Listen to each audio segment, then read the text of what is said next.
Porque me acompaña el profesor Rommel Escarriola Palacios. Él es historiador y está nuestra ciudad lista para celebrar sus 500 años de fundación. Profesor, una ciudad que ya tenía población anterior a estos 500 años y que, bueno, ha tenido pues estas mudanzas debido a sus ataques y a sus incendios. Bienvenido. Bueno, le agradezco. Yo creo que esa es la pregunta más oportuna de los 500 años. Plantearse qué era Panamá antes de la llegada de los españoles. Era una población indígena. En las crónicas de Pedrarias Dávila y de otros cronistas hablan de que era una población de indígenas cuyo nombre era Panamá. Pero estaba más cerca de Coco del Mar que de la ubicación actual de la... Hay una polémica en la actualidad porque no es el sitio originario que se fundó la ciudad y como no existen los documentos fehacientes no podemos demostrarlo. Bueno, y una ciudad que ha perdido gran parte de su importancia debido a por ejemplo, la construcción del Causeway, que cambió totalmente las mareas hacia ese área, por eso es que nadie entiende cómo pudo haber un embarcadero allí.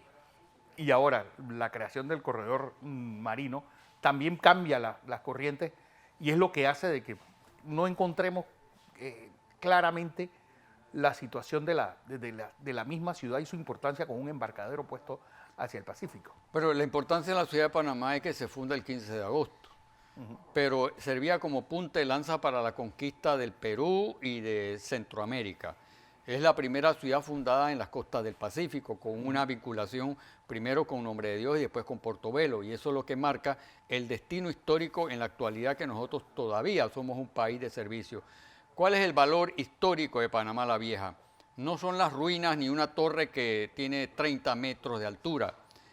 Yo lo veo y lo analizo desde el punto de vista de que Panamá la Vieja la tenemos que ver desde el periodo precolombino hasta el presente. Antes de que llegaran los españoles y antes de que se fundara Panamá la Vieja, había un tránsito entre los mayas, los aztecas y los incas. Así que Panamá siempre fue punto de encuentro. Una sociedad precolombina rica en cultura. Muy rica. Y que se estudia muy poco, ¿eh? ¿Sí? Porque la mayor... y otra cosa que quiero señalar con respecto a los 500 años. Me duele, me siento un poco mal, pero me siento a la vez contento, porque estamos celebrando los 500 años con el principal museo de Panamá, Reina Torres de Araúz, cerrado. Y por estar cerrado, los panameños, los propios y los extraños, no podemos saber en realidad ver aquellos que no tienen la oportunidad de estar leyendo. ¿De dónde venimos? De dónde venimos, ahí está la trayectoria. Y además también el caso del robo que se dio de unas piezas precolombinas y hasta ahora creo que no se ha aclarado exactamente bien el punto. Profesor, siempre me ha extrañado cuando analizamos la historia de Panamá. Pedro Arias de Ávila, a pesar de ser nuestro primer alcalde, es una especie de villano de toda la historia. Me agrada su pregunta. ¿Usted sabe por qué me agrada su pregunta? Porque mañana, perdóneme, yo estoy en Atlapa, en el Salón Boquete, a la 1 de la tarde. Me llevo a 160 estudiantes que le dicto clases, más el público que llega, sobre el tema es Pedrarias Dávila y Vasco Núñez de Balboa. Exacto. Son dos figuras que marcan la historia de Panamá. Uno, el malo, Pedraria. Otro, el bueno. ¿Cuántos sitios en Panamá tenemos sobre Balboa? La cerveza Balboa, la avenida Balboa. La moneda. La moneda Balboa, el teatro Balboa. El área del barrio de Balboa. El área de Balboa. Y por ahí a alguien se le ocurrirá inventar algún lugar que tenga el nombre de Balboa. Esto tiene sus explicaciones. Rafael Ruilova, un literato joven, él manifiesta que cuando Méndez Pereira escribió su obra, El Tesoro del Debaibe, él trataba de buscar una personalidad que cohesionara, un héroe nacional. Y él creo que se equivocó a pesar de todo el brote intelectual que tiene él, porque tomamos un héroe nacional que no es panameño. Y ahora, no me digan, esto no es xenofobia. Yo le puedo mencionar a más de 50 panameños que pueden ser héroes nacionales. pensando, uno, Justo Arosemena. ¿Y por qué no tomamos a Justo Arosemena como el gran héroe nacional y tomamos a Balboa y a Pedraria? Ahora bien, si tenemos las dos figuras, Pedraria y Balboa, Sí, la uno némesis. joven, según la historia dice que tenía como 35 años, y Pedraria Dávila un octogenario que llegaba o frisaba ya en los 80 años. Y viendo En esa época es como tener 150 años ahora. ¿sí? Y además llegando a un trópico con condiciones malsanas y con condiciones no adecuadas, el punto que yo quiero llegar es lo siguiente. Uno es bueno y otro es malo, dice la historia. De Panamá dicen los libros. No, yo pienso que hay que evaluarlo lo siguiente. Pedrarias Dávila trajo un documento que se llama el requerimiento, que se leía a los indígenas y se le leía en castellano antiguo. Y el indígena tenía su dialecto. Claro. Le decía lo siguiente a los que nos están viendo ahora. Decía lo siguiente: yo entraré a tus tierras, más o menos, y por favor busquen a los televidentes en internet el documento, el requerimiento, y léanlo con cuidado. Léanlo con mucho cuidado. Dice lo siguiente: ustedes serán vasallos del rey de España. Ustedes serán el soporte de la conquista y colonización, pero si ustedes se niegan a hacerlo, yo entraré con fuerza, le haré la guerra y le haré la justa guerra, tomaré a sus mujeres, a sus niños y los haré esclavos. Es decir, el holocausto que hablan de la Segunda Guerra Mundial, el gran holocausto que se habla, aquí hubo un holocausto de casi 400 o 500 años, que ¿por qué no se menciona ese holocausto? ¿Por qué no hay una visión sobre el asesinato de los indígenas? En Panamá la Vieja acabaron con los indígenas, en el Darién acabaron con los indígenas, en La Española, Santo Domingo acabaron con los indígenas. Adiós. En Tenochtitlán, en México, habían 25 millones de habitantes. Cuando Hernán Cortés llega, se retira y después de 10 meses llega y había muerto la mitad de la población indígena de Tenochtitlán producto de la viruela. Ahora, los 500 años yo lo veo en este sentido. Analicemos el aporte que hicieron los españoles, porque sí lo hicieron, claro. No podemos negarlo. Evaluemos la cultura española que tenemos ahora. Evaluemos la tradición, pero no aislemos a los grupos originarios de Panamá, porque eso representa parte de la cultura, la identidad y la memoria histórica. Pero lo que sí es cierto, por ejemplo, Germán Arciniegas Sí. habla de que el primer americano es cuando Balboa sale del barril, del famoso barril. Y yo le digo esto porque tal vez por eso se busca a ese héroe nacional en Balboa. Y otra cosa importante es, al final fue Pedrarias de Ávila quien pues impuso todo lo que de las casas había demostrado en la corte del tratamiento hacia los indígenas acá en Panamá. Sí, bueno, es que había una lucha del poder. Pedrarias no era de la nobleza. Pedrarias era un hidalgo secundón, un hombre improvisado que se había metido, dice los historiadores, en un barril y otro... No, Balboa. Balboa, que se había metido en un barril o en el barco del bachiller Martín Fernández de Enciso. Era una lucha del poder. Primero, un hombre segundón no era parte de la aristocracia española, pero Pedrarias Dávila sí, era una lucha del poder. Es lo que sucede actualmente en Panamá. La lucha del poder de una oligarquía que se funda en 1903, que se enquista en el poder y que la justicia que lleva a cabo es una justicia bastante dudosa.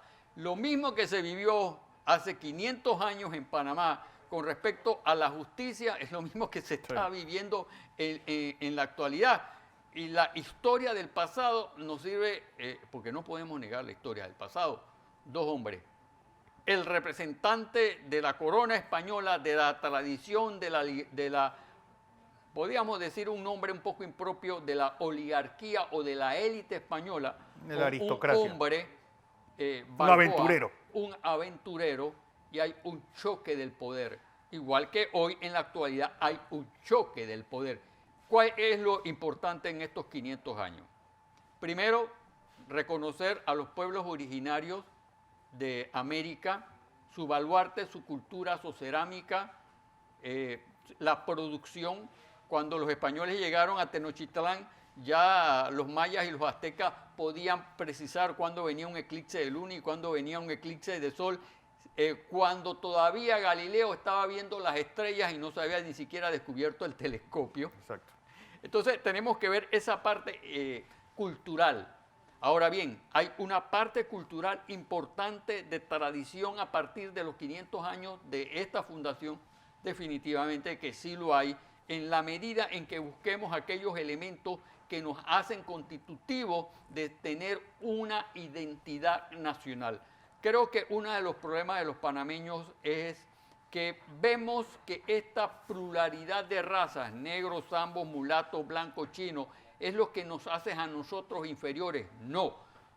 Es parte de la riqueza. Hace ricos a nosotros porque eso forma parte de nuestra realidad y esa realidad no puede ser negada, tiene que ser apreciada en su justa dimensión. Y en estos 500 años, la cultura indígena tiene un supremo valor, la cultura hispánica tiene un supremo valor. Hoy las instituciones, incluso educativas, son las que traen los españoles. La religión que tenemos ahora, juzguémosla buena o mala, es la que tenemos ahora, pero son normas... E incluso nuestra visión del mundo. Sí, es la visión occidental, judeo-cristiana. Sí. La visión occidental. Pero frente a ese panorama pluricultural de diferentes culturas, de diferentes formas de pensar, tenemos que tomar todo eso y ver qué es lo que nosotros podemos hacer con este país. ¿Cuál es el norte real que nosotros debemos seguir? ¿Cuál es la función del panameño? ¿Cuál es la función de la cultura? 500 años celebrando una ciudad con el museo más importante construido por una brillante profesora antropóloga que gracias a Dios fue profesora mía de antropología en la universidad. En el momento indicado. Que construyó todos los museos de Panamá, donde vemos que han agarrado a mazazos a un mural que se encontraba en el Parque Omar, donde representaba la cultura para nada, es decir, por nada, es decir, lo tumbaron porque sí, punto.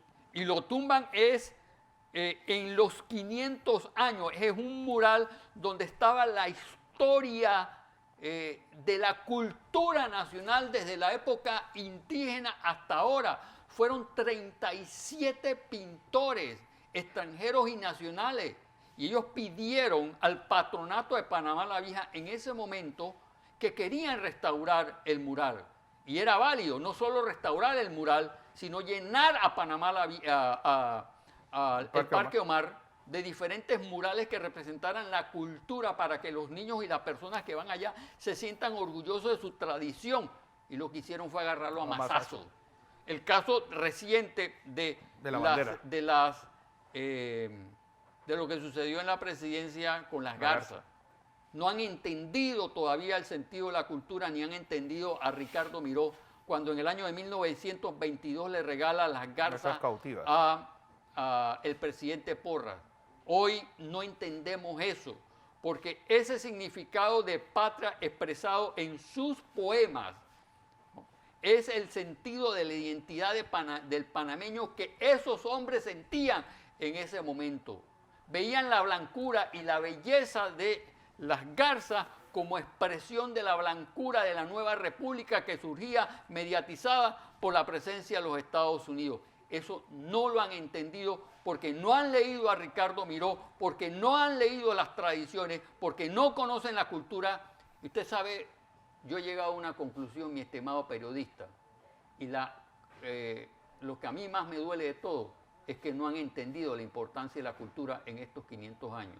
No, esperamos, hablando de cultura, profesor Escarriola, gracias.